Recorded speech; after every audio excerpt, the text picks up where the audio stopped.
Hi there, welcome to My Other's Keeper. Tonight we are going to be talking with Indigo, and we're going to continue our chat about intimate partner violence.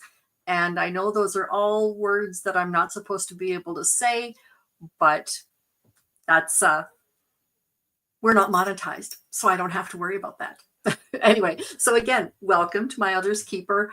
I want to just put in a plug for the village.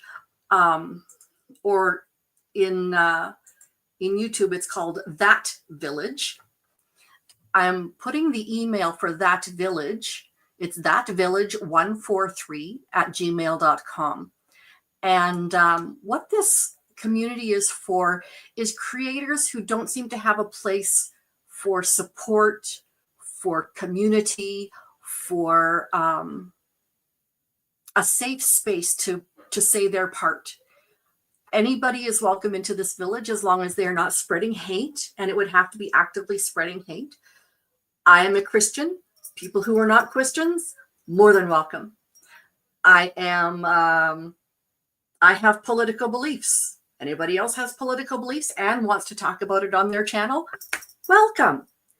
Anybody doesn't want to have politics or religion on their channel, welcome. We're very happy to have anybody. So email us at thatvillage@gmail.com, and we would love to be able to have you in our village. Thanks. Okay, so I'm going to cut that out and make it into a short.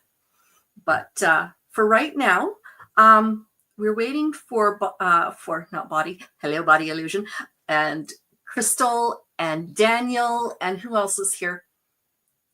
I think it's just the 3 or 4 of us right now. Okay. But we're waiting for Indigo to get home from work. So we're just going to have a chat.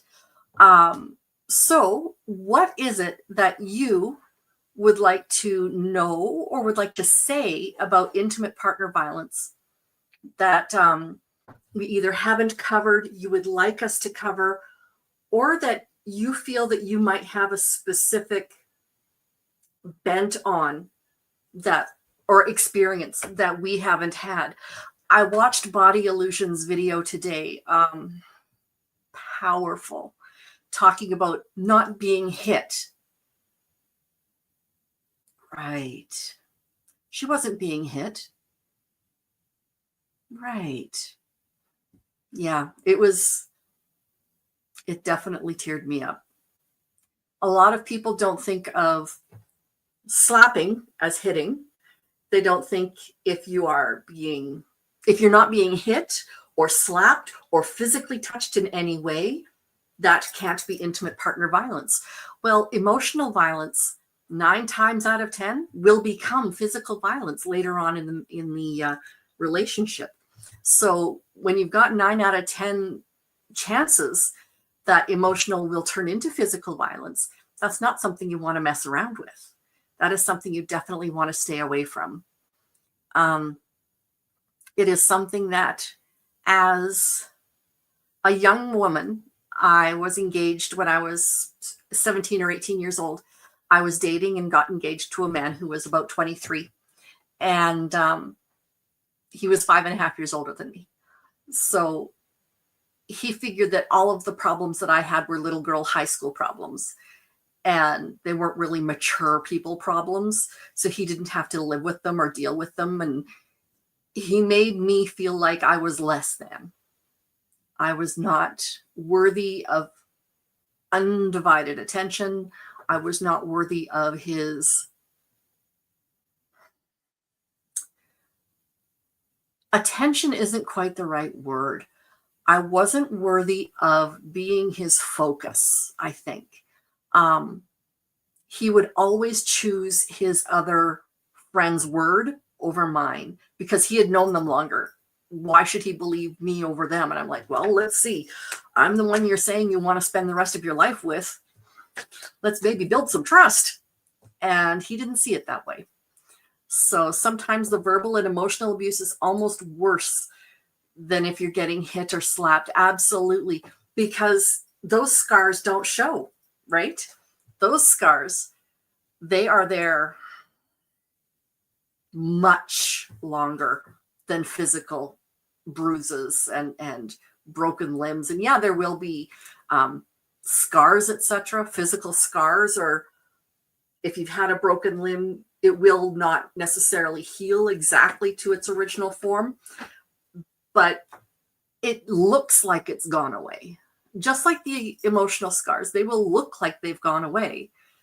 But for some of us, they just stay buried to the point that somewhere down here we got hurt very badly, and then here we got hurt very badly, and it just keeps piling and piling and piling. And then maybe you have a period of time where you're not being hurt very badly. So you're up here and you're like, oh yeah, I'm over that. This is a long time ago. This is ages ago.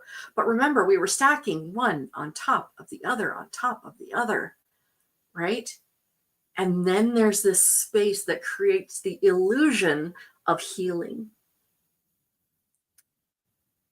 There is healing, but there may not be entirely healed. Anybody in the chat, if you can say that better than I can. I can't think of another way to put it just offhand. Maybe healing without being cured. That may be the way to put it.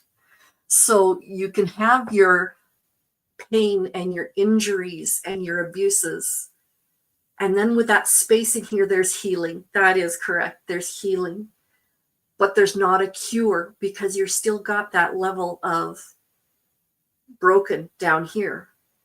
But then if something happens up here that creates a break, that takes away a lot, maybe not all, but a lot of that healing. And you have to start from here again. You don't get to start from here and go up. You have to start from down here and then go up. So it's one of those things. That's an imperfect analogy, an imperfect illustration, but that's kind of the way I see it. You're right, Body Illusion. The bruises heal, the words stay in your ears and in your heart and on your mind. And the hard thing is that those words are easier to believe than the nice words. So, for example, when I was young, I was called all sorts of really awful, terrible names, and I decided to live down to them. And as a young woman who had a mental illness that was undiagnosed, it just was that much worse because I have that much lower self-esteem. Now, I'm not saying I have a great self-esteem right now. I don't. I look incredibly confident here between you, me, and the camera. I'm incredibly confident. But when it comes to my heart of hearts, I still really doubt myself. I still feel like I am an imposter to a degree. Body Illusion, you're absolutely right. You hear them more often than the positive words. Absolutely. Absolutely. And sometimes it's not even that you hear them more often, it's just from the wrong person. You've put your friendship and your trust and your love into this one person, whether it be a romantic partner, whether it be a family member, whether it simply be a platonic friend, and you've given them this power over you in that you really want them to be able to see the best in you and say the best of you. But if, for example, Crystal, this is not the case. Please hear this. This is not the case. If I were to say Crystal is a major drain on me and I can't handle being around her, man, I wish she wasn't so needy. If she were to hear me say that once, that would be the end of it. I'm not sure she would recover from that because of the level of trust, because of the level of friendship we've developed, because of the level of heart to heart that we've shared.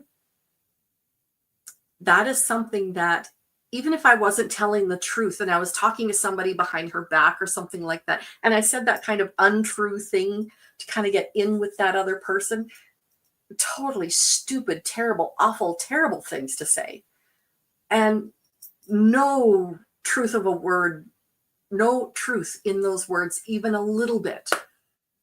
But if she heard that from me because of the person I am to her, it would devastate her. Absolutely devastate her. Hi, Alfonso. Nice to see you. Yes, we're having a blessed day here. Thanks. So I just really want to say that I am so grateful for the people who are in my life. My husband, my daughters, my friends, my sisters. That group seems to be growing and growing and growing. And when I say sisters, that's growing just over 2 years ago, year and a half ago or so. If you take a look back into my videos, you will see Tanya's adoption story. And she's the sister that I was not raised with, who I am blood related to. And she lives in Australia. And she is just a firecracker, that girl. She definitely has the red hair for sure. And then there's the sisters of my heart. Crystal is one of them. Samara, Gwen, they are all sisters of my heart. People for whom I would do almost anything. I love you, ladies. So, are there any questions? Is there anything that you would like to say? Hello, Gizmo. How you doing? Maybe just tell me a little bit about yourselves. Let's see. Crystal is a frequent contributor to our channel. She's one of our moderators. She is a wonderful, happy person who's been through a lot of trauma. And she's had those traumas upon traumas upon traumas. And she's only done this much healing. But that's still a lot of healing compared to where it was trauma upon trauma upon trauma all the time. Okay, yeah, you are gone. There we go. Yes. Anyway, so we don't often have those. I have to say I'm really grateful that we don't often have those. Yeah. But again, when you've had all of these different trials and hurts is the wrong word, trials and Gizmo just totally got me off the game.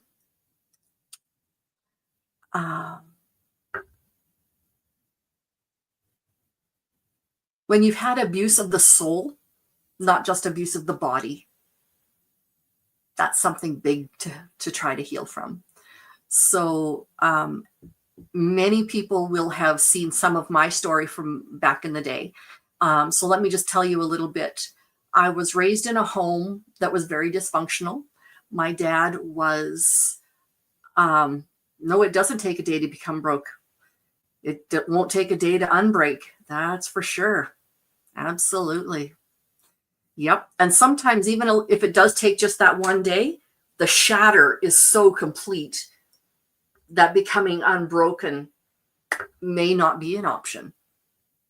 You know, like if, for example, you are married. I'm going to say that because that is my number one relationship in this world, is that of my husband. I mean, I love you, Crystal, Samara, Gwen, Glennis, Tanya, love y'all. Mama, you're great. But if my husband said something like what I had just said, pretended to say about Crystal, I'm not sure I could recover from that. I'm really not sure. Again, and it is 100% because of the position of trust I have put him in. I have not put him on a pedestal. He is not perfect. Oh, gracious, he's not perfect. But he's mine. And on top of that, he understands that I am not perfect, but I'm his. And the two of us, what is difficult for people to understand, that you start out like this and this and this, and then you just get a little closer, and then it becomes the two of you against the world kind of thing. At least for my husband and I, that's the way it is.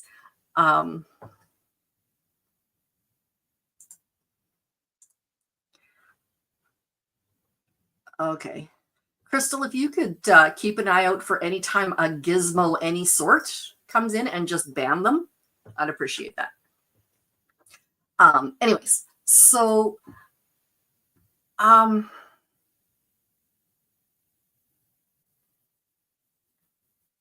raised in a difficult home. Thanks, Crystal. I appreciate it.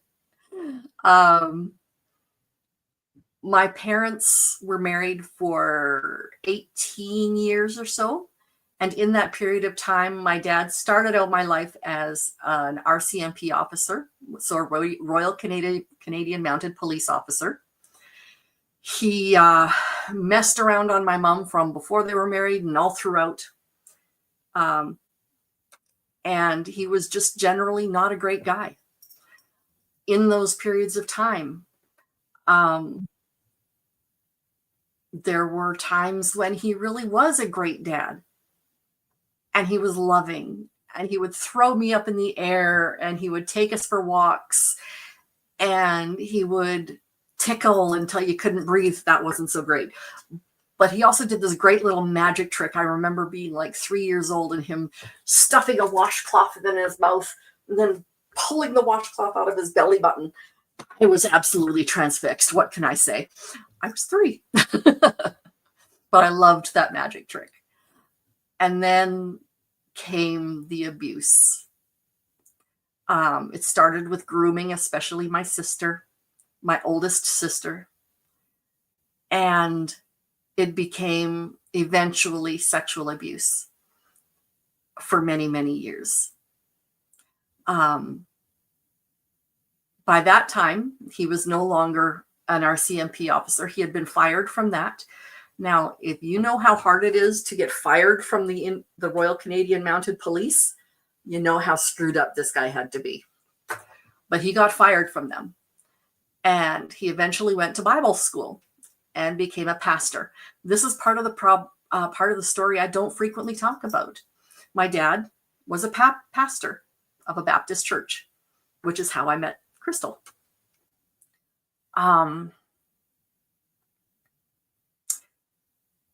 He betrayed everybody's trust. Everybody. He was, by the time my sister left home, she was 18, I was 16. And at that point, before that, he had made some attempts to touch me and stuff like that, but he hadn't groomed me from the time I was itty bitty. He was so focused on my sister. So by the time he tried to make his moves on me, I had enough wherewithal. I had been taught enough, and God protected me enough that I didn't wrapped up the holy shroud. Yeah, something like that. But I was protected enough that he didn't get to do the same thing to me that he did to my sister. He got a little bit in there, but he didn't get to be what he did to my sister. And I am so grateful for that. And my heart breaks for what that young girl had to go through. That is horrific. The good thing is that I recognized that it was not my God who failed me. It was my dad. God the Father is a perfect father. My dad sure as heck ain't. Or wasn't, I guess. He died a couple years ago. And even having been through all that I had been through with him, I still cried when he died. I still cried at his memorial service. Just because he was my dad. You know? Like, what can you do Crystal's very fortunate in that she had closure when her mom passed, and she didn't have to do exactly body illusion. He's still dad. Whereas Crystal's mom, her abuse was from the time she was an infant until her dying day. I had a break from that, fortunately. I was able to have probably 20 years away from him without any sort of relationship. And then he got very sick, and he had diabetes to the point of being very brittle. And his sugars would just go skyrocketing down and up and down.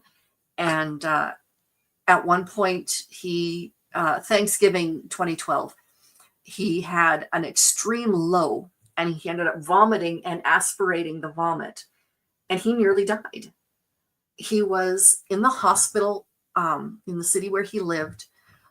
His brother, his oldest brother, called me at work, and he's like, I know that you don't have a relationship with him, but your dad is going to die. And it's not up to the brothers to do a funeral. It's up to the kids. I'm like, okay, then. So I packed up my things and I flew a couple provinces over to his city, and I went to prepare for a funeral. And I got there and visited him on a Sunday, and lo and behold, he woke up from his coma. Wow. I have bipolar disorder, PTSD, ADHD, diabetes, undifferentiated anxiety disorder. It's not generalized because I don't worry about everything. I'm an anxious human being. My body embodies anxiety. And I felt total peace. And I felt God saying, here's a relationship. He had nobody left in his life at all. Over the years that we had been separated, like I said, about 20 some years, he worked on himself. He got healthier physically and mentally. He was taking medication. He had been a drunk my entire life, and I didn't know it most of the time. He and my mom both kept it hidden from us kids. So we were able to see him, or I was able to see him as just silly and not necessarily drunk. But he was no longer drinking. He had worked on himself a lot over those years. And myself, I had been diagnosed. I had been treated. I had gotten married to this amazing man. I had had 2 amazing daughters who filled my life with joy and frustration. Don't get me wrong, but with joy. And at that point, I was able to go and say, okay, Dad, we can have a relationship.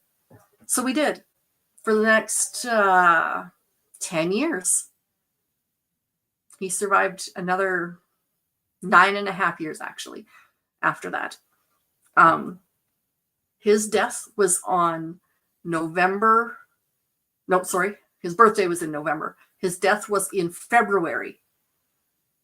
Exactly 50 years to the day that I was supposed to be born. I was born a month late. I was supposed to be born in February, but I was born in March. And he died on that day in February that I was supposed to be born. Just one of those amazing full circle kind of moments that I can't even explain how odd that feeling was. And I didn't know that he was sick. He had been sick for a little while, like since before Christmas. He had been having some infections and that kind of stuff that just weren't clearing up completely. And in the middle of the night, on that night, I don't keep my cell phone beside the bed. I just don't. For some reason, it was there. And I got a phone call, and this person on the other end was bawling her head off. And she says, "Is this Kim?" I'm like, "Yeah." She says, "I have to tell you something." I'm like, "Okay." "Your father died at 2:30 something or other this morning." And yeah, you don't know why it all happened. And we don't need to know why it all happened. But he died at 2:30 something in the morning.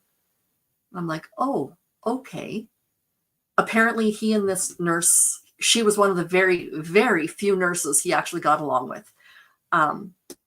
But he and this nurse were sort of close. And she was more upset about it than I was, I think, at the moment. But I was just kind of stunned.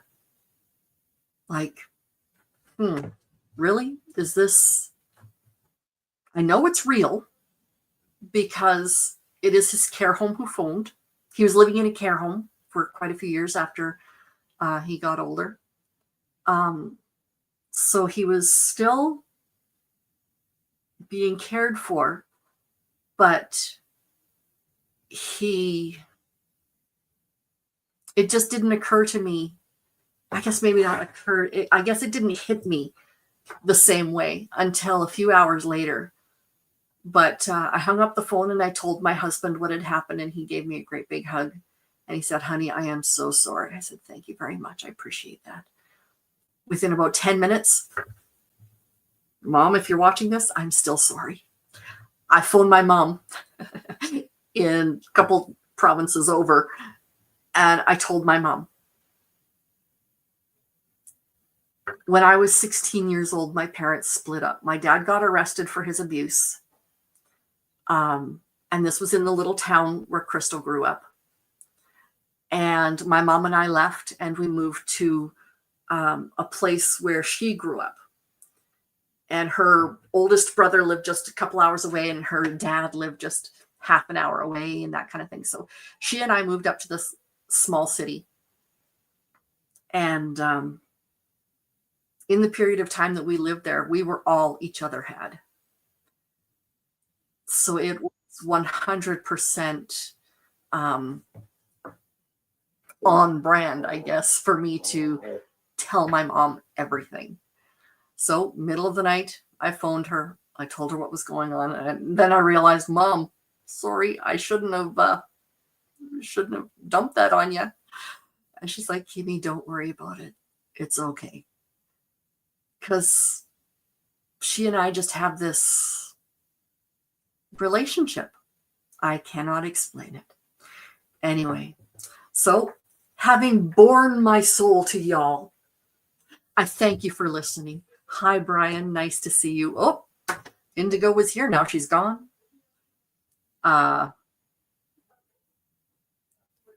There we go. Anyway, so they'll be back, I'm sure. I hope. So, what else can I bear my soul? Here, have it. Have it all.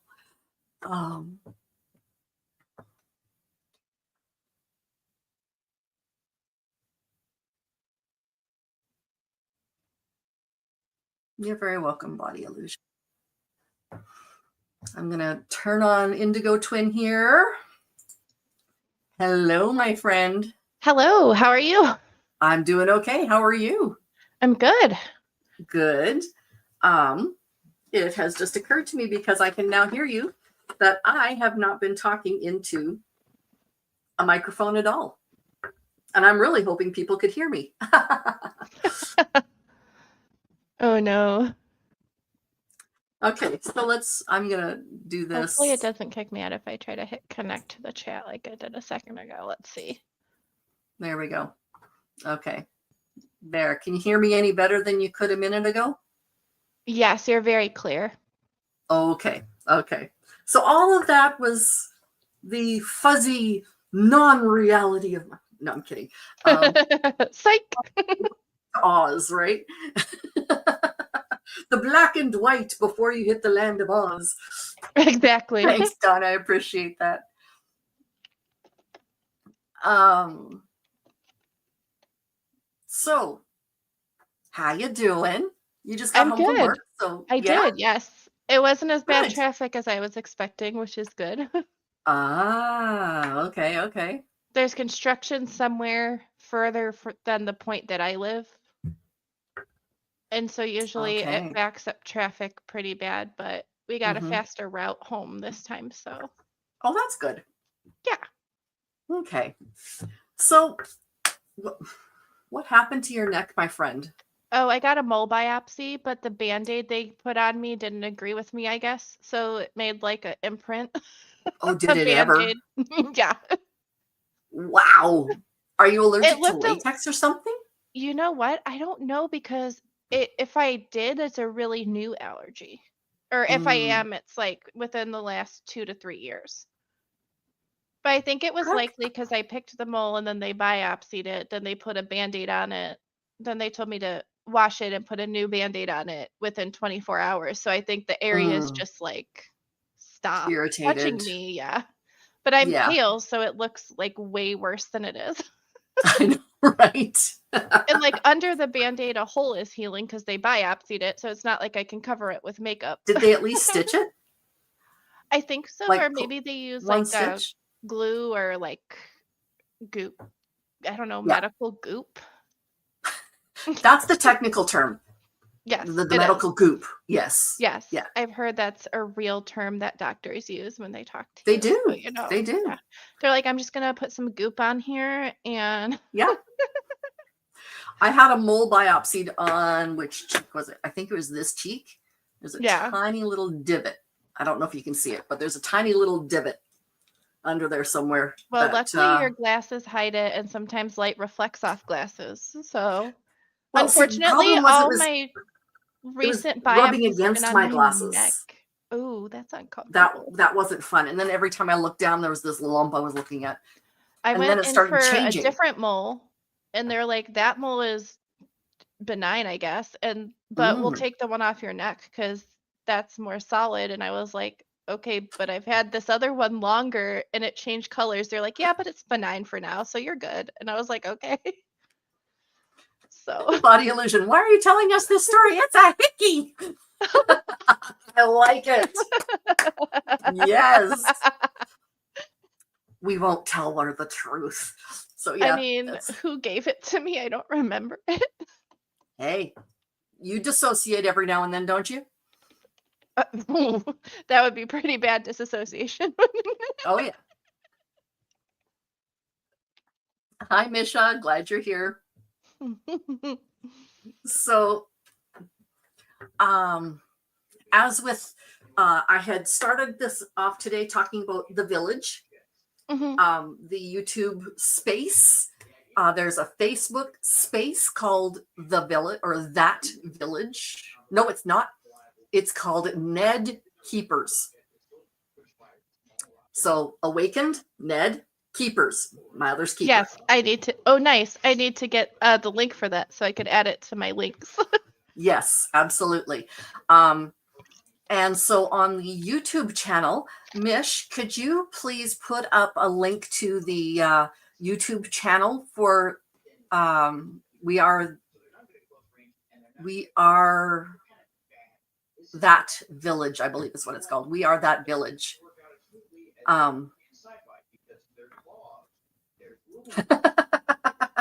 Yeah, we had a troll. What can I say? I'm really Well, not and into the here's the type of thing stuff he was too, offering it's to do. as I learned from helping Keela last night, when you're trying to host and you're also a mod, it's a very difficult. It is. It's really tough. It's really tough. Oh, hey, Daniel. Nice to see you Hi, again. Daniel. So we are that village. So if you want to become a part of that community, this is where you want to go. We are that village. So if you do the we are that village, that sort of works. And Mish, I also put up our email address that I just opened an hour ago. That village. Oh, I found you guys. Awesome. I thought I Wonderful. already did. but you know, with I think you might YouTube. have already done that. Yeah. Maybe I did it on So my that other village alias. 143, the 143 is like I love you, right? One Mhm. letter I, 4 letters for love, and 3 letters for you. So 143. Love it. Yes. So It's I gonna know be other so people have exciting. used that before. It's just our family's used it since I was born, and yeah. Fair. So yeah, Maybe I was abducted by aliens and they experimented on me. they probed your neck. Yeah. It's either that or a hickey I don't remember getting. So like, you guys choose A or B. Yeah. That's the story I'll tell. Just kidding. Yes. Okay, I am going to go to my Facebook and I'm going to bring up the Facebook. Here, you talk for a minute. I'm going to go find our Facebook stuff. Sure. Yeah, because we were Here, gonna let me give do you this. a continuation of my last Yes. video So tell interview. us the road so far would be probably a Oh, good for place the to start. healing, or okay, yeah. So just a short recap of the first video was I met Carrington, my ex, when we worked together because he was the IT guy, and then I was with him for 3 years through abuse and stuff, and then right before I left him, there was an essay. That's kind of like the short version.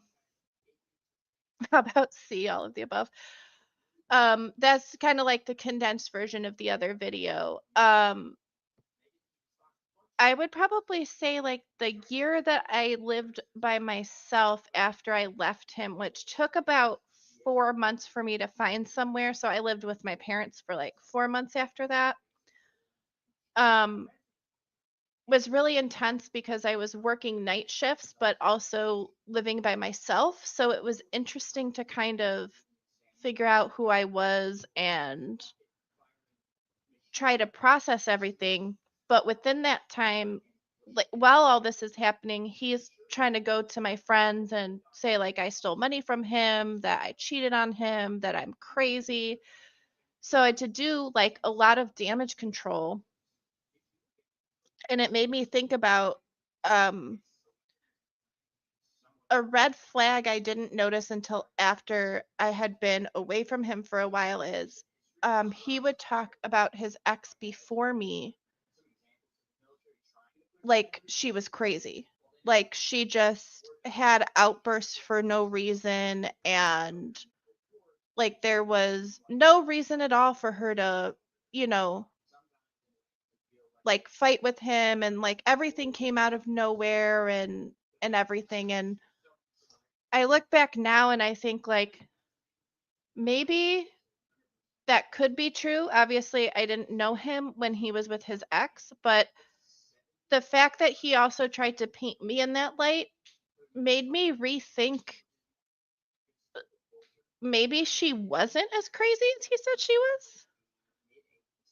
Um, and in terms of having to like defend myself, because there were mutual friends of ours that I no longer talk to now because either they decided they didn't want to hear my side, or they, you know, picked his side and believed what he said about me.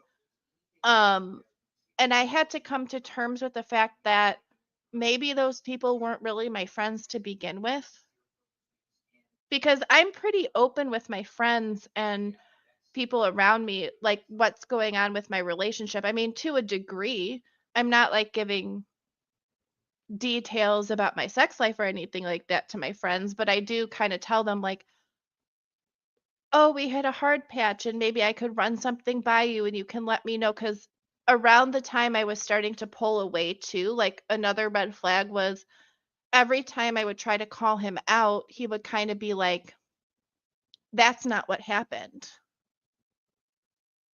That he would just point blank say, "That's not what happened, you're remembering incorrectly." And so I just started taking audio of our conversations when he would, um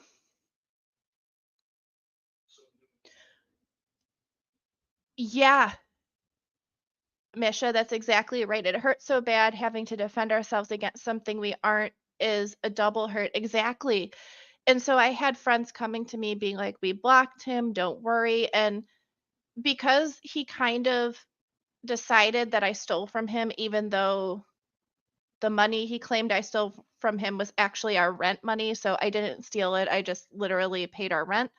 And the money that he claims I stole from him was stolen by like the exterminators because they stole money off my desk too. So I was like, dude, I didn't steal your money.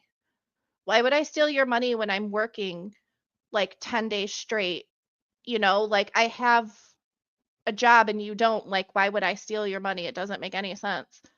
And because he didn't trust me, I kind of said at the end of the video, he actually mislabeled some things that he kept as his that were actually mine. But at the time, I was like, you know what? I don't want to fight you. If you want to keep a blender, I could just go to Target and buy another blender. Like, it's not that big a deal. And so, um, because he didn't go through like everything in the apartment in the time frame that I needed to get my stuff, he did have some like old junk mail or something, but it was labeled like a bag of junk mail that I labeled junk mail. And I even wrote on the bag, like, throw this away. And he tried to call me for like 6 months to give me back this bag of junk mail. And it was kind of crazy because as soon as everything ended, and I did end up making a police report about 2 weeks after the incident.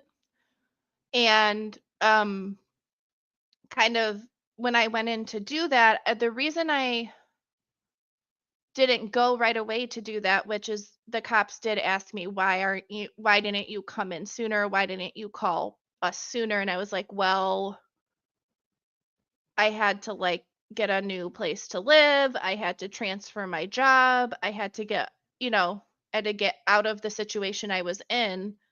And it just so happened that all of that kind of like took 2 weeks to kind of get to the end of it. And I will say, like, I will prepare people. I firmly believe that you should bring someone you trust with you. They can't go in with you to the interview room when you talk to the police, but just having a second person there with you can give you more like safety and courage to make the report in the first place. Because now there's a paper trail, right? So, like, if he has another ex where he does the same thing to them and they make a report, like, it's on his record. I didn't take him to court. I didn't get an order of protection, which in order to do that, I would have had to literally like see him in court. And at the time I was like, I don't want to see his face again. I can't even hear his name without having a panic attack. And so like the type of questions they ask you when you go in are very difficult because I get what they're trying to establish with the questions is like visual details, but when you go in and you are asked this after you've been essayed, it's like it feels like their questions are also insinuating like, you know, they ask like, did you do anything to like egg this person on, right? Did you have any like action that you took that caused the fight? And I'm sitting here like, no, you know, but I get why they're asking because they have to really determine for the report, like if that person was the aggressor in the situation. Um, which is why, you know, in some ways, watching the Gabby Petito case, I had to wait for all the stuff to come out. I couldn't follow it like day by day because it was triggering for me. And then, you know, they ask you, what are you wearing? What happened? And they ask you like the same question 3 or 4 times to make sure that your answer doesn't change. And in Illinois, we're a two-party consent state, which means any recording I made of him without his permission couldn't be used in court, but it could be used to establish the police report. And unfortunately, like that's something you need to check for your state as well if you feel like you're in an unsafe relationship, either an unsafe roommate or unsafe spouse or partner, because like I said, with two-party consent, it gets tricky Some good police officers will tell you what steps you could take to use that footage in court. Like, for example, they might not let you take a phone recording audio, but if you have like security cameras in your house that both of you knew were recording you and it recorded stuff that happened between you and that person, they're more likely to allow that in court because everybody was aware that there was like the security cameras. So it was really hard, but I had friends that were telling me like, if you have to go to court, we'll go with you, like we'll help you through that. It's okay, T. I feel your spirit. I hope you have a good day at work. You are in the future though, so it can get kind of tough.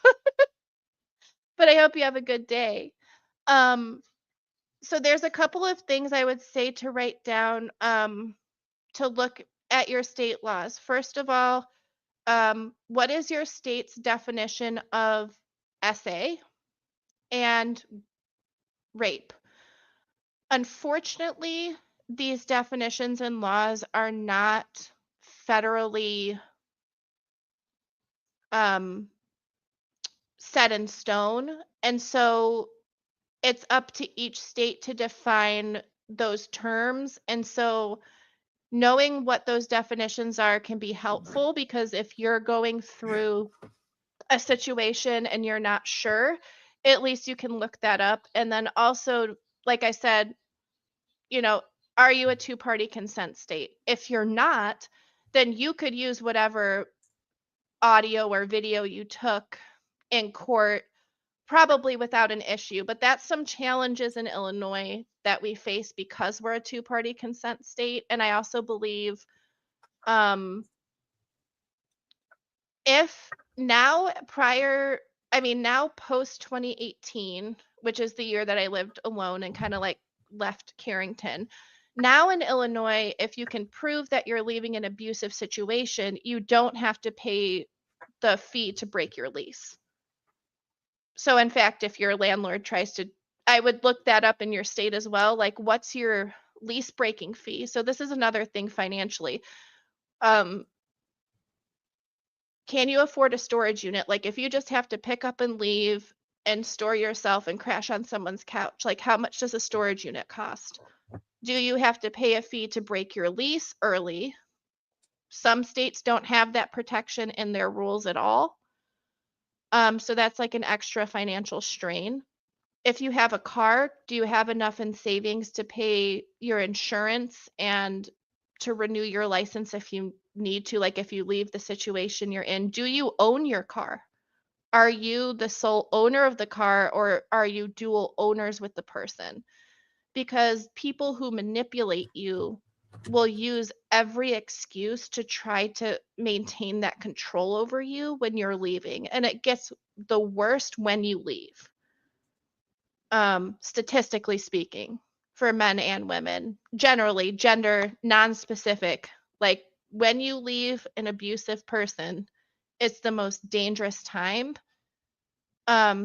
because they fear, and I mean rightly so, if you're a jerk, and someone goes and tells their friends, this is everything they put me through, you know, they get scared, right? Like their reputation's on the line now because all their threats didn't work, right?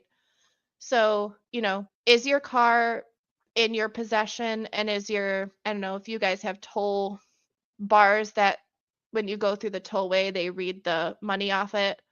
But like, is that in your name? Because a lot of people will get one account. Like, for example, parents will get an account and add an extra one on for their kid. Some spouses do that as well because some people have better driving records than others. So that's another thing. Is your car in your possession? So these are all like challenges that people leaving these situations face. Do you have a joint bank account? Like I mentioned in part one, right? Is it possible for you to open an independent account from this person and start squirreling away money? And now that can get difficult because, again, if you do that and they're used to a certain amount of money going into the account, like the joint account, and they're like, oh, why suddenly isn't the full amount there? These are kinds of the way that manipulators think, right? Um,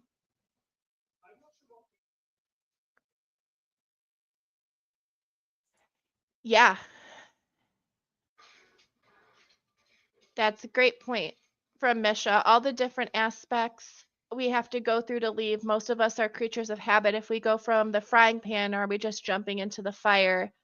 After jumping to the fire, it can be scary and can sometimes seem impossible because, you know, is the fire worse than what you already went through?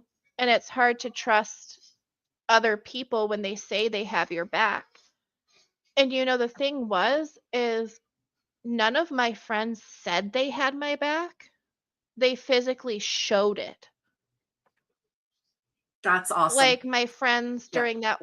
during the fights that he would cause on camera where they would like stop and call me back and be like, that is wrong.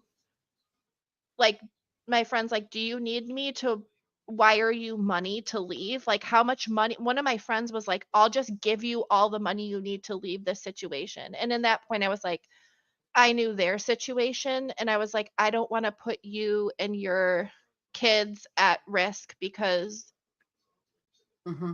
it was a big chunk of money. It was like so because Several I moved thousands. in Yeah. and before I left him, I did tell him I was going to leave him, which please don't do that.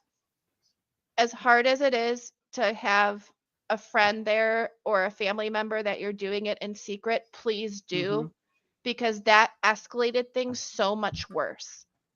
Yeah. Like, how dare you leave me? I Yeah, am right. all that you have, right? Yeah, he's I like, am all that you have, all you're allowed to have. yeah, and he was like, who's going to love you if you leave me? That's right. And I No was one like, will love you like I do. Well, yeah, well, now thank that we're you. on this topic and you let me be polyamorous in our relationship, the guy I was seeing, he loves Hmm. me. Like, my Hmm. friends love me. And my Hmm. friends were like, I put my friends had a separate Discord that he wasn't involved in. Mm. Because I didn't want to post a Facebook status because we were Facebook friends. Oh, that's another thing. How many social medias do you share with this person? Like, have you linked with them on LinkedIn? Are you Facebook friends? Are you on Twitter or whatever?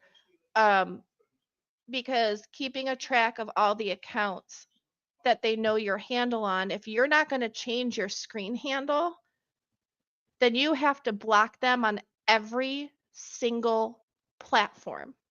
Hmm. The reason I know about the junk mail is because I blocked him on everything.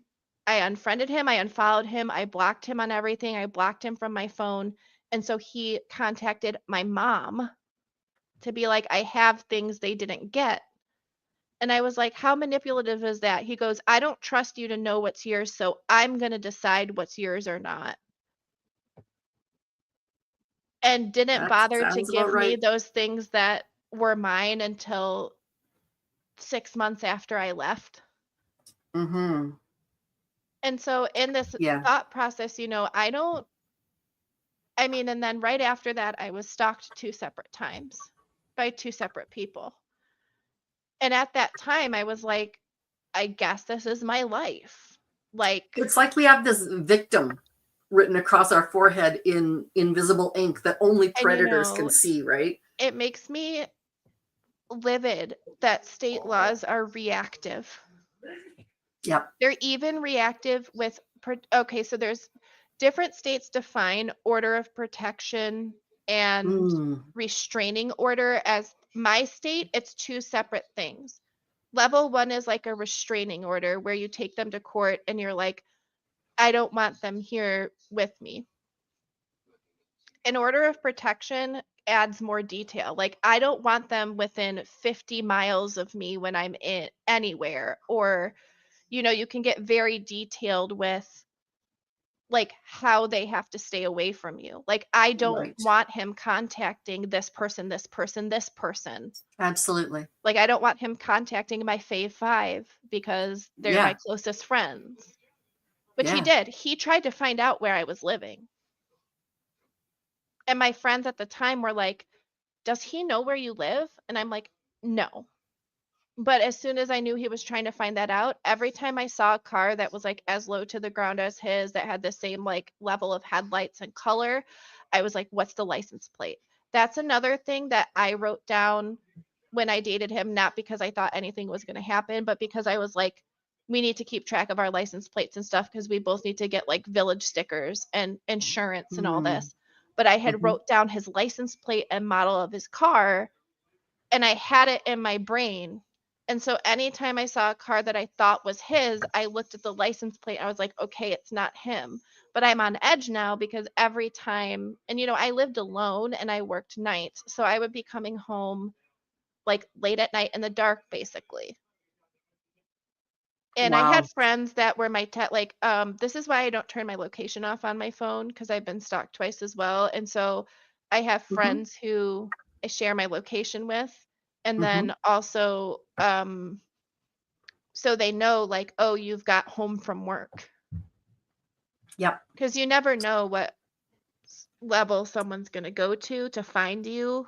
I'm lucky that Yep. he kind of gave up after I made it very clear that You are very lucky. I'm Yeah, you very are very lucky. lucky. There are some people who will go to their grave in fear that this person is going to still find them Well, because I of mean, how there's like women who have to solidly they go wanted into control. basically abuse witness protection Hmm. where they have to change their name. Um, I don't know exactly how it works, but they have to like change enough about them so this person, they don't even look like the same person to the person they're running from. Because there's Wow. people like, I mean, there's people like, I keep hating to parallel to Reese, but I mean, there's people like Jeff, Hmm. Yep. right? That just, they Yep. find like one more thing and one more thing and one more thing. And then you There are just going to get be people who watch this channel so who on don't know edge. who Reese and Jeff are. Reese is Oh, another that's right. YouTuber, Yeah. I forgot about that. and she was married to a guy named Jeff, and he was part of a sex trafficking cult. Still, no, Yes. he got kicked out. He got kicked Um, out. Yeah. uh, but he was absolutely mentally and physically abusive toward her and her son. And Yep. she started a YouTube channel. It grew very quickly. And she was able to monetize, and people would send her money and gifts and all of this stuff. And she saved every cent that was not physically sent as a thing from her Amazon wish list or something like that. She saved every cent. And the moment she had enough, she went to a divorce attorney. He had a low jack on her vehicle. So he knew where her vehicle was. Um, he knew when she was buying groceries, and he would stop payment on her credit card so that she would be embarrassed in line. Like this guy was just psychotic.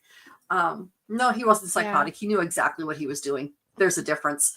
Yeah, He was just but yeah, on that terrible. point too, like Body Illusionists say they said nothing, none of their friends knew anything because you feel shame. Yes, And exactly. there's this That's stigma, exactly the right. just leave stigma. Okay, but we Yep. listed before all these nuanced reasons why just leave. Doesn't work. Okay, what if you have a child Yep. and you try to leave with that child without going to court the right way, and now this person's like, my child's been kidnapped. Yep. And I tried my best. Like I was a fawner, definitely. When I Mm, was with him, I would be like, okay, you're right. I need to work on myself. I'll get better. mm-hmm. Like whatever.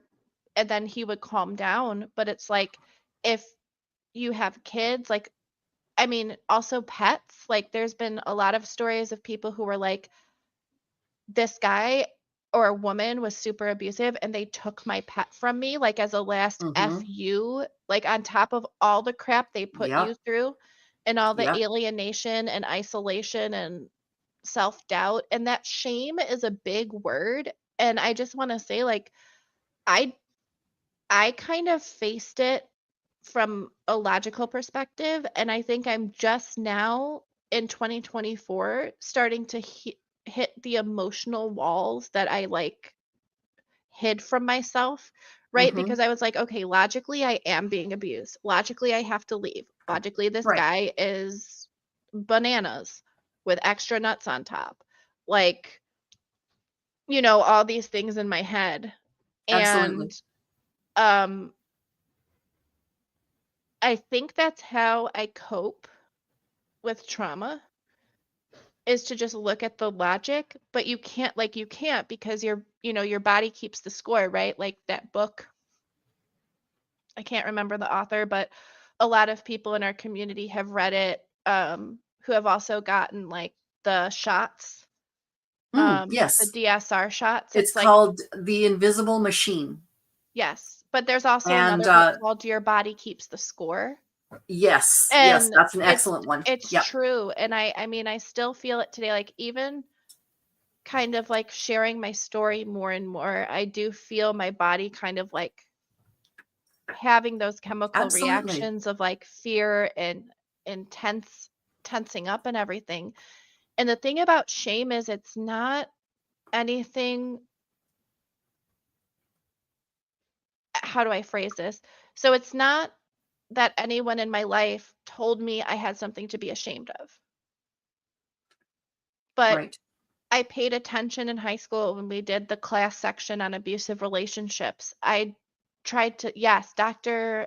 Bizel Vanderkolk is Body Keeps the Score, I believe. Yes.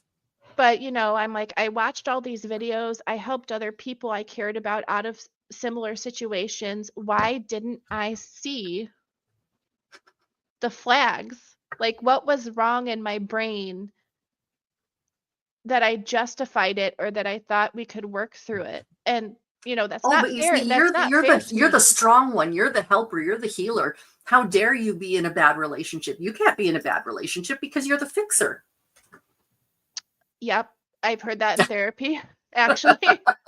And I think that's why, I'm working on in therapy right now being um and I wish more people talked about green flags in relationships because it's so easy in hindsight to see the red flags, right? Hmm. No one talks about positive relationships and like what flags to look for. And then when you get into a positive relationship after that horrible abusive one, it's almost like you're like, I see the green flag, but I'm waiting for it to turn red. Or I'm waiting for the other shoe to drop because there's no way somebody would treat me nice just because. Yes. Yep. Because they told you for so long that something was wrong with you, that they were going to help you be better because, Hmm. like, that's the only way you could be lovable. Hmm. Yeah. And he did say, like, oh, what are you going to do without me? And I love you, but they won't understand. I love you, but this person or this group will find you a little too much. Or I love you, but it's that but. Anytime you hear a but, that means disregard whatever was said in front of that. Yes. And especially because, um, I will say my friends are um very protective of me. They're not ride or die. There's reason and logic to their support, right? They're not going to just go Mhm. headlong into danger without a plan. But Oh, come on. dang That's no fun. it, man, you won't jump the gap with your motorcycle at 900 miles an hour? No, just kidding. I am Thelma to your Louise, baby. But it's stuff like that where, you know, a green flag would be, so I mentioned that Carrington always said emotions were done to him. I'm angry because somebody made me angry. Hmm. That's a Hmm. red flag. Nobody makes you feel an emotion. The thing they do correlates to the emotion you feel. So, for example, when I lived with my roommate and we finally talked about not leaving dirty dishes around the house, like hidden in corners, Mm-hmm. and I was like, hey, I feel frustrated when I go to clean the house and the dishes and then I can't find something because you put it under your bed. But right, action of leaving dirty dishes, Indigo felt frustrated by that, not Indigo's prior roommate made Indigo feel frustrated. Right? It's, owning your emotions. And I do feel for men in a way where they're not taught the same way that women are to stop, feel their emotions, analyze what it is, and like process it in a healthy way. But at the same time, and someone goes, but he made the choice to hurt you. When I do my Right? So him presentations being talking about mental abusive was health, a choice that he did, yeah, and it hurt you. That's where it's, him having done something wrong, right? Is he intentionally hurt me? yes, that's right. When I do my mental health presentations, part of it includes the portion that says, he wasn't hitting me, so is it really abuse? And then I'll continue on with, well, yes, of course, and then the statistic and that kind of stuff. And I'll look around the room and I say, guys, there is no gender to interpersonal violence or in intimate partner violence. Men can be victims of this just as much as women.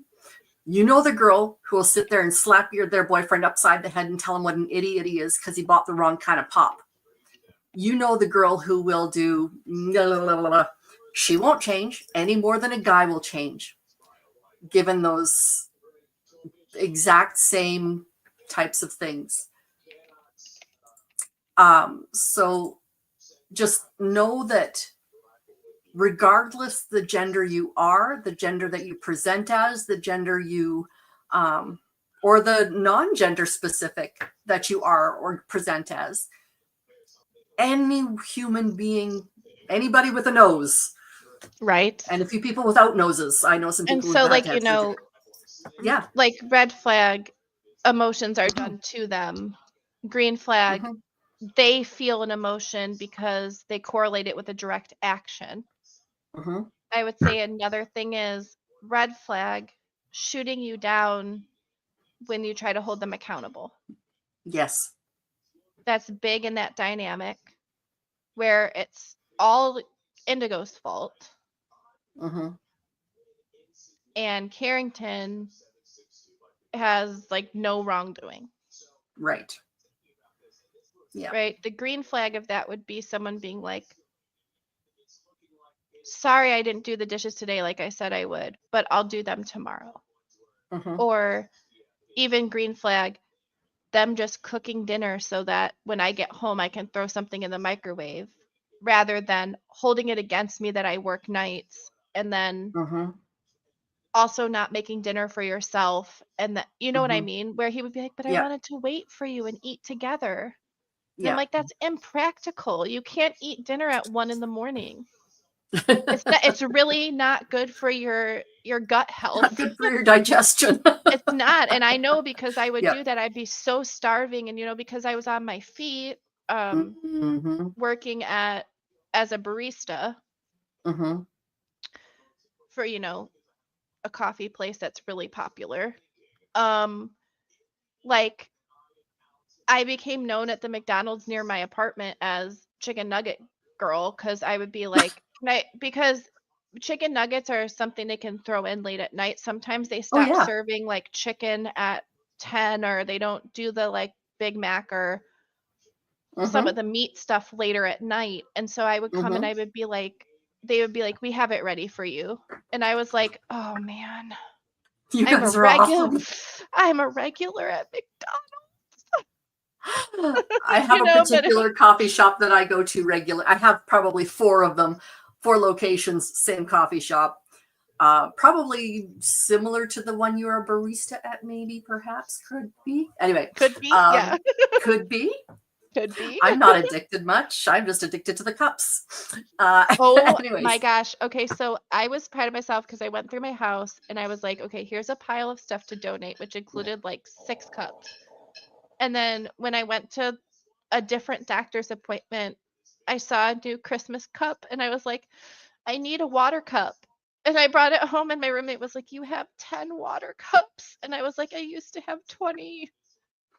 Yeah, I have probably close to 30. They have a really cute thermos that has like a holly pattern on it. And I'm like, oh, I don't have a Oh. thermos. It's so cute. Ooh. Because Yeah, you sometimes, have different products in the States than we have in Canada. so for the coffee shop with the ocean singer Mm-hmm. logo. The Um, siren. yes, the siren. Um, when you see those stores in hospitals or in work buildings, they're independent from like your just Mm-hmm. neighborhood one on the corner. So they get different Mm-hmm. merch and different promos. They But do. usually the thermoses and the January cups are universal between all locations because it's like a promotion.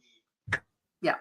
January cup, you buy the cup in January and they give you 1 free Pike coffee for the month.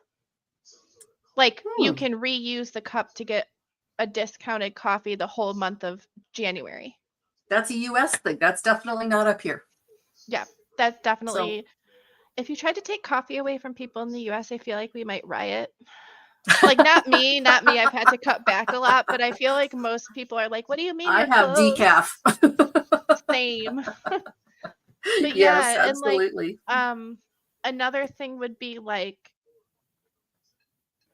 not processing jealousy is a big red flag Mm-hmm. Yep. because I've been in situations trying to date polyamorously or just in general with relationships in the past where I felt jealous, but I don't Mm, internalize it and not talk about it. Especially in polyamory, jealousy is really common because you have multiple partners and you have to learn how to divide your time as equally as possible between multiple people. And then you're not their only person either in some cases, absolutely. Yeah.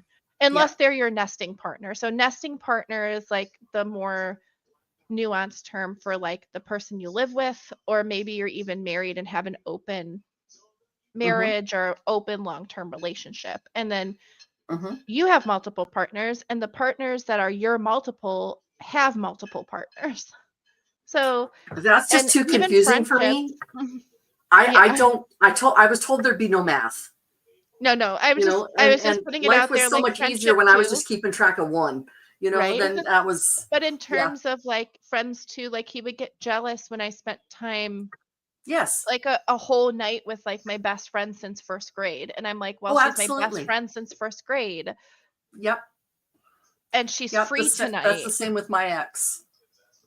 I'm sorry that like also too in their head they kind of make it this game of like pick me or pick this. Mm-hmm. And now my hard line is I pick myself. If you're going to make Mm-hmm. me play a game, you're gone. I don't care if you're a friend trying to be manipulative or a spouse or a Mm-hmm. family member. If you're making me pick anything, I'm picking me, right? Yeah. My side because I love Yeah. myself, because I've Yeah. rebuilt myself from, in a lot of ways, from that, how I was in that relationship. Um, Exactly. Yeah. and now, I think another thing is, oh no, Mary, Oh no. ow, In case people your are poor wondering what on earth foot. we're reacting to, Mary's back on crutches. I'm Do so your sorry to hear ankles that, hate Mary. you too, Mary? Cause like same. Also, hi Mm-hmm. Alfonso, good to see you. And good to see Brian in the chat. I think I said hi to Misha already. I like Mm-hmm. to go back. Oh, of course, Crystal. Mm-hmm. Hi, Crystal's cats. I always have to say hi to everyone's cats too, because I know there are dogs, because I know they're in the background. And because I we're a have no pets. village, you have to acknowledge the pets. Absolutely. Where would the people be without cute animals in general? Like, not just ones in your house, but like the ones Oh, yeah. outside too, like the foxes and stuff. Um, Mm-hmm. and I think that that's right. It's you feel broken Yeah. after you go through something like that. And I'm lucky that my friends also gave me room to just feel my feelings. Mm-hmm. Like, I remember going to a horror movie night that my friend throws every year, like the October after that. Mm. And there was a scene in a movie, and it was very like R-ish. Like it was like, I can't remember what movie it was, but there's like a movie where a girl gets attacked by like a supernatural tree, and the way that it like attacks her is very R-y. And oh Grapey. yeah, The Evil Dead. Yeah. And so when I saw that so Yeah. close to what I had experienced, I got triggered and started Yeah. crying and just like went in the kitchen to eat some cheese. Because who doesn't like cheese? Unless you're allergic, which you get a free pass. I'm Um, not allergic. It just nobody wants to be around me if I have had some. fair. But yeah, so like my friends gave me the room to just not Mm-hmm. be okay, right? Yeah. They would be like, and Absolutely. when people would ask, "How are you?" I'm like, "I'm fucking terrible." I Yeah. just came out honest with it. I'm like, "I'm terrible. This terrible thing happened to me. I'm just now processing it. Oh, by the way, I got stalked twice, and the second stalker, I actually got banned from the place I was working because I met him Wow. at a different location of that chain. Mentioned I worked in the area. I didn't say which store, just, And he said, "Oh, Mm-hmm. really?" Because he was very similar to Carrington in that he was into metaphysical, spiritual stuff. And he said he was writing a Mm-hmm. book. And one of my passions is editing and writing. Like, I wish that I could just start my own publishing company, but I'm too broke. Because, like, Self-publish. well, yeah, but I just mean when you work for a company, you can't advocate for books that you think should be published. You have to go with like what's popular, and that's not always Right. what's the best written or has the best Right. themes. And so Yeah. he had mentioned I'm writing a book, and I said, "Okay, well maybe we could meet over dinner or whatever, and you can give me like the first few copies of or chapters of your book, and I can see if I want to edit it, and then if I don't, like, I could point you towards other people in the area." And Mm-hmm. I had started this conversation by being like, "Hey, I got out of an abusive relationship 2 months ago. Like, I am not looking to date." I was very straightforward with Balthazar. I couldn't come up with another name. It's probably not in your best interest, my friend, to tell them you just got out of a bad relationship. It's like, ooh, I know. And so what do tell happened was more. we met for dinner. And by the way, this is another thing you can use if you're out in public, and you don't have to be out of a bad relationship. This is actually a thing that exists in the food industry. It's called Hmm. the angel shot. There's Yes. actually, and if you Yeah. say the words, "I need an angel shot," they will check you out and figure out a way to get you out of that situation.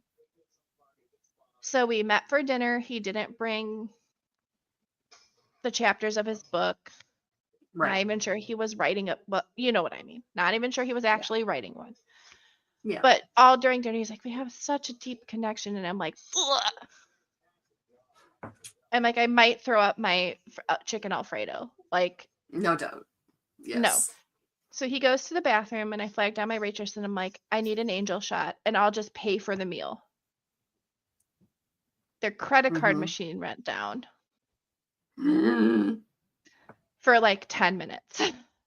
He gets back from the bathroom when she brings the check. And he's like, "Oh, wow, I didn't expect you to pay for the meal. Wow." And I was like, "You know what?" And my parents did not have a dog at the time. Like, "You know what? My parents' dog really needs to Yeah. go out. I can't stay and talk." like I tried to give any like not blunt clue like for him Well, to yeah. drop it. So he's like, "Oh, well, okay, can I walk you to your car?" And I was like, "No." And so then he like walked me to the parking garage and I stood by like a different car for like Mm-hmm. 20 like for a while because I was like just he's like, "Oh, I have something in my car for you." I'm like, "I don't want a gift. I don't want to date you." And I don't want to come to your car. Yeah, right. So I'm standing by some random car because I was like, I don't want him to know what my car looks like, right? He's For clearly sure. a Yeah. creep. My creep vibes are going off. So he's like, "Oh, I thought you would like this because you said you like superheroes," and he gave me like a Groot plushie. And if it hadn't been him giving me that plushie, I would have kept it. Yeah. But he gave it to me and he's like, "Okay, well, I hope to hear from you again." I promptly blocked him and ghosted him. And then instead of getting the clue that I'm not interested, Mm-hmm. on his own figured out where I worked. Like he had to go to multiple stores to like figure out which store I worked at, right? And like the whole district cuz there's like usually 5 to 10 stores in a district. Yeah. So I knew he had to go to multiple stores before he found the one I worked at. And then Mm-hmm. he learned my schedule because I mean, I had one. I worked there. Mm-hmm. And then he would Mm-hmm. come, order drinks and stare at me. Like he wouldn't say anything. He would just be creepy. Yeah. So every time I'm he not came in, doing anything. so like as so every time he came in, I would be like, "Oh no, I need to go in the back." Because at this time I was also like some of the stress from all of this was triggering my health issues that I didn't know what was Mm-hmm. going on. And so my supervisor got the store manager to agree to give me an extra 15-minute break. Mm-hmm. Oh no, I need my extra like every time he came in, I'm like, time for my extra break. And then I hoped he would leave and he would stay till close because he knew I was a closer. So he did that for like 2 weeks. And so anybody who works for this company, by the way, you can report bad customers to corporate through an internal system. Excellent. So I reported him, and then when my coworkers found out he was stalking me, they reported him too because they were like, okay, the more people that get on The this more who report, know. the more who Yeah. know. A lot of police officers go to coffee places. So They I got do. to know a lot of them. So They're I kind of asked one known of for it. them one time on my break. I was like, "I'm on break. Could I ask you some questions about The the situation. situation?" And so I like filled her in, and the police officer was like, "You could make a report.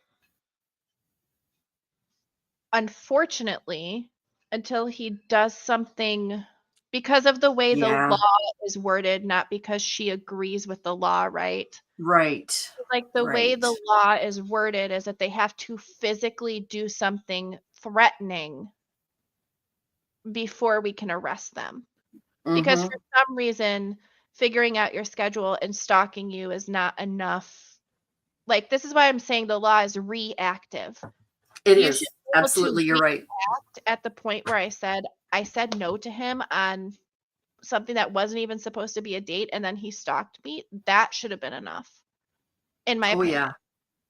So one time, and I would figure out where he was sitting because we had kind of like when you walk in, you see like the front wall, and then behind Mm-hmm. the area where the bar is and where the back room is, there's seating, and then you Mm-hmm. have to go around the corner to the bathrooms. And he would always sit Mm-hmm. in the same area back there because he thought I didn't see him come in, and I was like, "No, I clocked you, dude." So Mm-hmm. one night we're closing, and we gave a 20-minute call to the people Hmm. working there because it's across from a school. So a lot of kids would come and study late, or they'd come Okay. from football games and stuff. So we'd be like, "Hey, 20 minutes to close. Everybody please like start shutting things down because you have to be out of here before 10 or Mm-hmm. 10:30 or something, whatever our closing time was." Mm-hmm. Um, well, we thought everyone left, Was he in the bathroom? but he was in one of the bathrooms. So obviously he came out of the bathroom at some point. to sit at his table after we were closed, like after we'd locked the door. And I was like, what are you doing here? You have to leave. And he's like, oh, this is the first time you're talking to me. And I was like, I don't want to talk to Take the you. hint. I had to go clean the bathroom. So he like followed me to the bathroom, harassing me to the point where I had to lock the bathroom door and text my manager, like, dude, this guy who's stalking me is in my face and I can't leave the bathroom and he shouldn't even be here and he's not listening to me. And my manager's like, okay, well, you reported him to corporate already and I have to call the police. Because the trajectory is you report someone to corporate multiple times, you can ask them to be banned from the store, and then if they come back, like contingent on Indigo working here, if he comes back and bothers Indigo, he can be arrested. But my manager was like, I'm just going to call the cops right now. I really didn't want him to, but I'm really glad he did. It's like, I don't want you to make a fuss. But the guy wouldn't leave the parking lot. He was sitting in his car, like waiting in the parking lot. Like this guy was unhinged. And so he's like, okay, you stay in the back room. And when the cops come, because, you know, they came as partners. There was one to interview him and one to interview me, obviously. So he's like, I'll bring one of them to the back. We're not really supposed to allow people, but I mean, it was a police report. So, you know, what we're going to do totally a different situation. In the bathroom, not really. So they come in and I'm like, yeah, this guy's been harassing me and stalking me and like will not leave me alone. So there's a report against him. And they're like, okay, great. Well, we'll take your information, his information, and then like if anything else happens, like call us right away, basically. And then they left. And then like the next week, my store manager was like, okay, now we have to talk because anytime a police report is made on the premises, we have to call court. Like you have to follow like these legal steps for your protection. So they're like, great, now we can ask corporate to ban him from the store while you're working here. Meaning that if he comes into order on your shift, because like, why would he, unless he was going to bother you? We can tell him if you don't leave, you're getting arrested. And he tried to do it like 2 times because we had one store manager who left and we got a new one, but like she was apprised of the situation because now it's a legal issue with the company. Right? Because if he comes back and actually hurts me, it's they've been apprised so that they've been apprised of it. They have to cover their butts. Yeah. And also if you're an employee, sometimes your company, you can go and be like, if something worse had happened, I could be like, hey, this guy attacked me while I was working for the company. I don't have money for a lawyer. Can you can the company provide one for me? And sometimes they will because it's like, okay, if it happens on the work premises. Nice. Yeah. And also if the company is legally, when you clock in for your job, your company is responsible for your safety, either through training of safety protocol to keep you aware of what your rights and procedures are. And so if they didn't send somebody out to talk to me and follow and close the loop, like they could be held liable. It would have had to been through arbitration, but like if you get hurt at work, like it's the same thing. If someone doesn't put a wet floor sign out at Jewel and you slip and break your hip, like what average person is going to have the money to pay a lawyer to go up against Jewel Osco? You know what I mean? Like exactly. Yeah. Not the average Joe.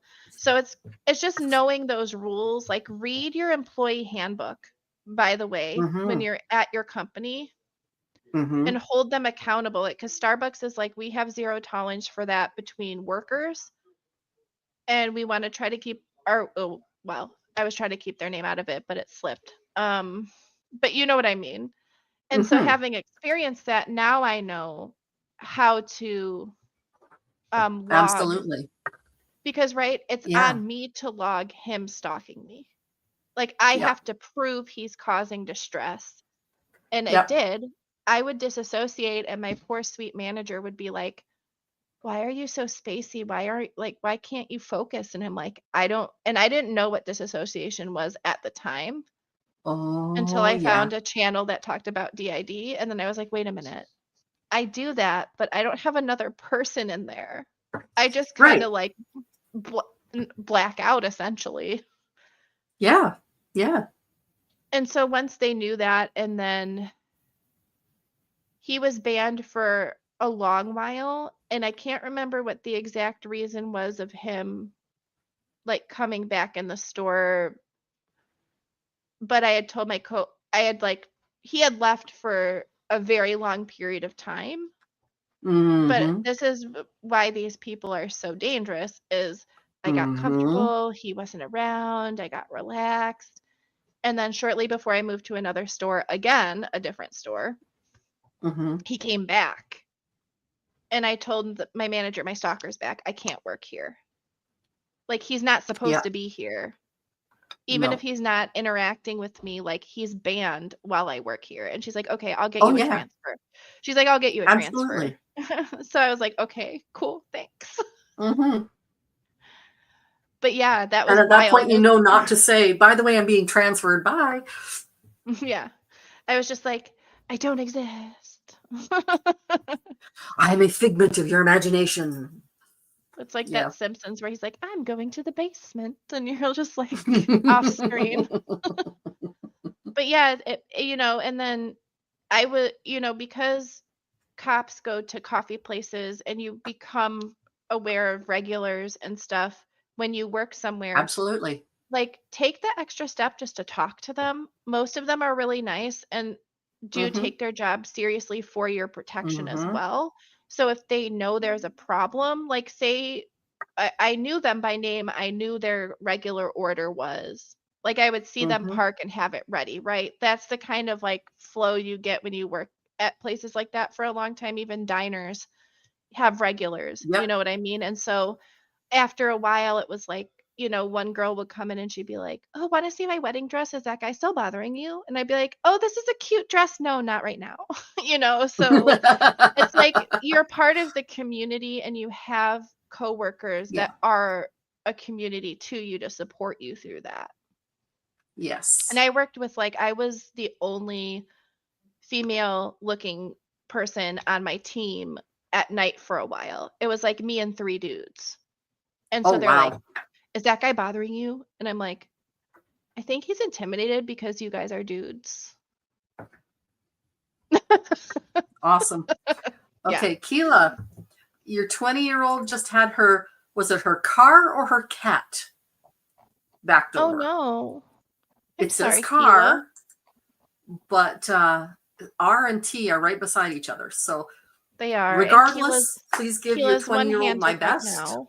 Me too. Yeah, me too. I'm sorry, Yeah. Keela. Car. Okay.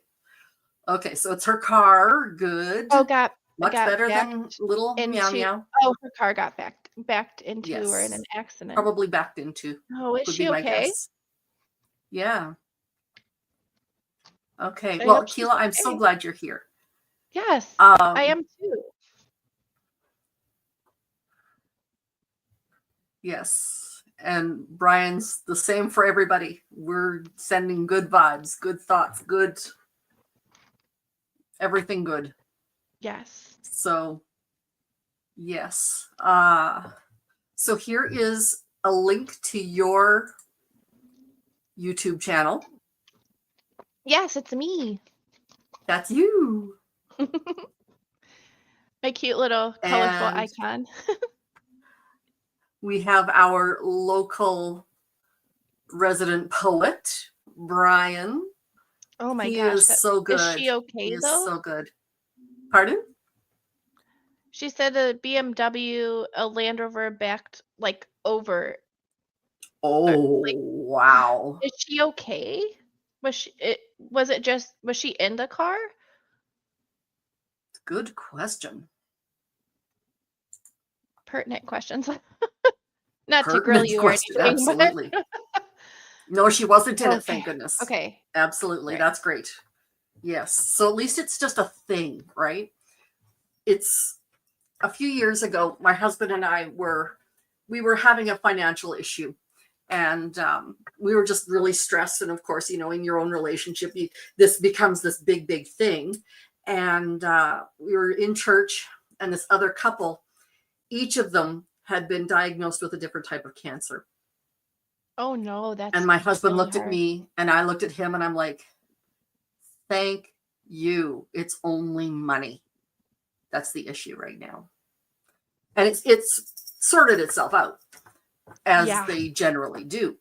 But yeah, like, just I'm so glad she wasn't in the car. That's really scary. absolutely. Yeah. Mental health matters to us. You're not nearly as red as you were when you started.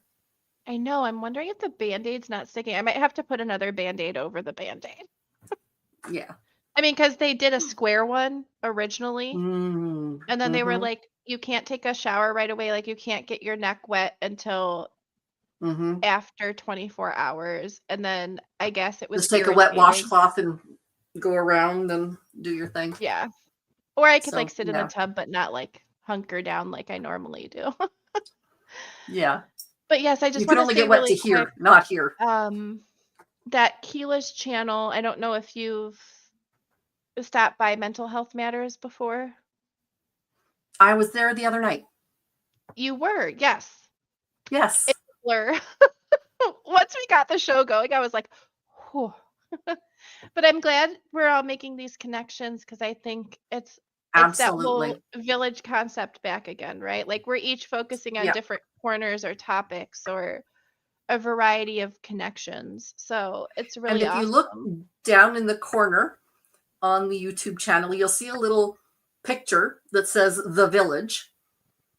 And you can't see it, Indigo, from where you're at right now. Oh, from But if you're the back looking I can't, on yeah. okay. So if you'd like, But I can see you it can on use the other that side because image. I'm yeah. You can use Sometimes I that have the chat image. open in two places. Misha Oh, and I to can make the sure that you channel. get that, and you could use that as your watermark on the bottom of your page. My Others Keeper logo is up in the top, and I have that on through my StreamYard account. And then at the Mhm. bottom, instead of having my logo again, I have the village. So if That's that's really something smart. anybody I was would like, like how to do you have do, both? Because I can see your normal one up in the top corner. So I can just right? So if that's I something could you would flip like to do, which is have your corner it's normal in. Yeah. icon up top. You can have this one down, and if somebody scrolls over where it says the village, that becomes the subscribe link to your channel. So if anybody That's wants to so use that cool. Oh my graphic, gosh. let me know, or let So neat. Ned know, and we'd be more than happy to share it with you. Oh, that's amazing. I'm so excited Yeah. to see where we go. Or like on the discussion last night, so many people were like, I'm adopted too. Like, I just found out something crazy about Mm-hmm. who my parents are. Like, you never know what topic is going to inspire people. And I just want to say that anyone lurking right now, thank you for viewing. Obviously, no Mm-hmm. pressure to comment, but I love when I see a name pop up and they're like, me too, I'm a lurker. And the fact that you feel comfortable on this channel or Mental Health Matters or Any. wherever to come forward and say, I've watched you for a long time and now I feel safe to interact, Absolutely. Like because earlier this evening, Dawn Gloves came on, and she's like, well, there's this. And I'm like, Dawn, you're here. Yay. Nice to see you, Pamela. I know I Just, always say, and just for people in the chats, like, people notice. Like, mm-hmm, I'm not always on this channel. Sometimes I'm in the chat. I notice who comes all the time, and I get mm-hmm. really happy when I see names I recognize, but I get even Absolutely. more happy when I see nice ones that I don't, because it means that Mm-hmm. whatever message we're sharing is reaching people.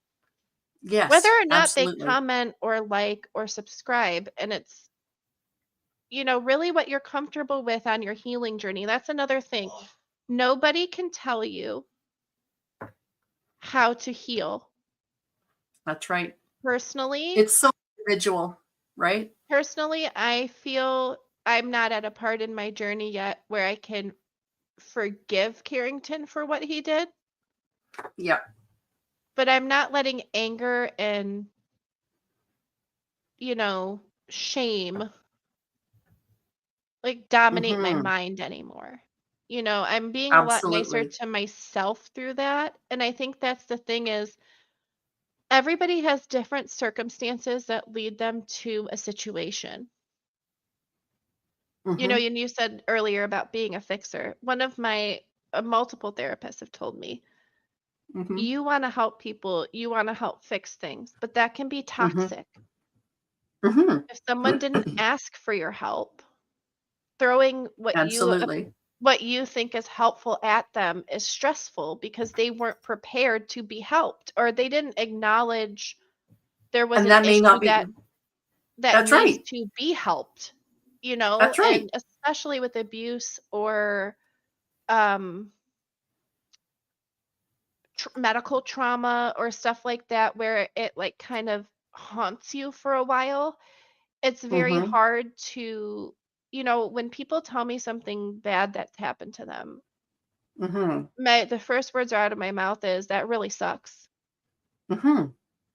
Or sometimes I'm like, that's effing terrible. Or, Yeah. you know, and it's not, I wait for them to ask me if I've had an experience like that. Mm-hmm. I don't come out and say me too right away, right? Because it's holding space for somebody and saying, you're valid, your feelings are valid. And for some people, it can feel empowering to be like, F this person till they die. Like, Yeah. I'm cutting it off. I'm becoming a new person. Right. For me, unfortunately, I'm one of those people that holds you in my heart and mind, even if you're not in my life anymore. Right. And even That's though me too. I've cut him off and, I saw him this summer, but I didn't really speak to him and I kind of like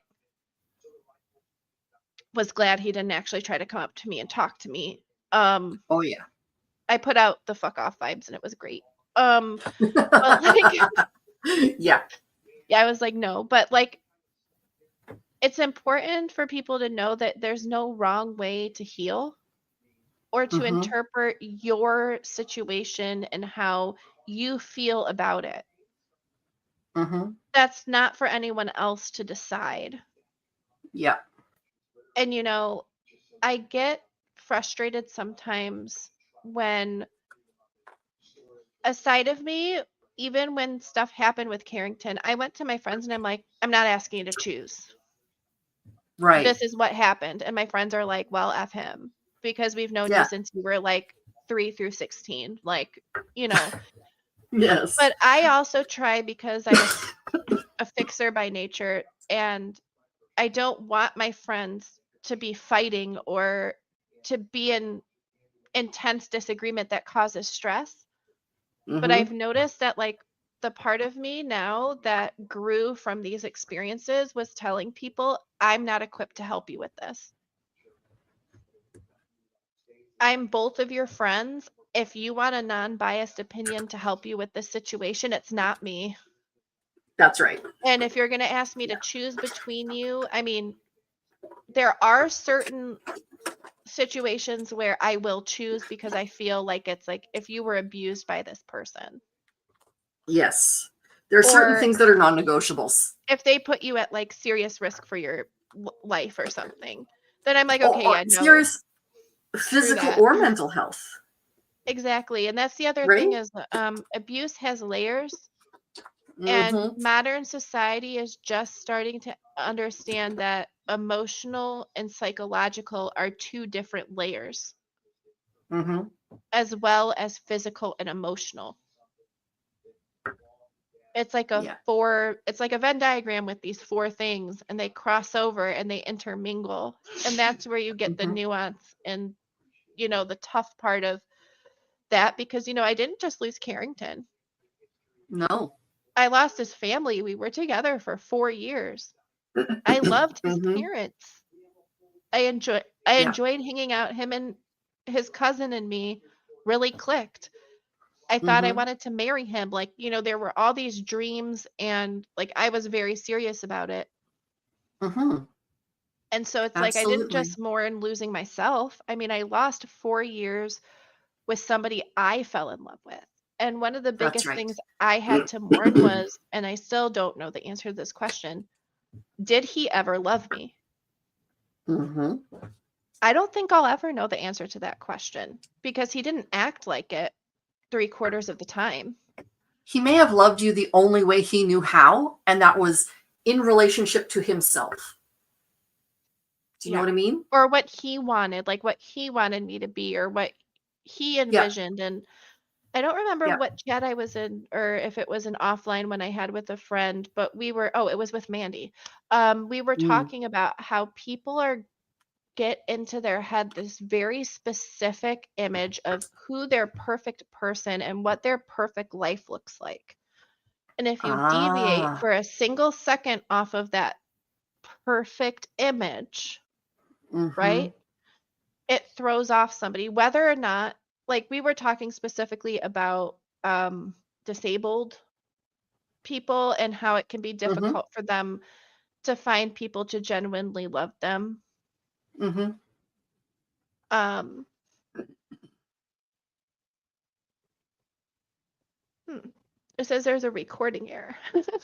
I don't know. Yeah, I don't know. But stuff like that where I've started to open my mind a lot more because platonic love is just as strong and important as It romantic is. love. Absolutely.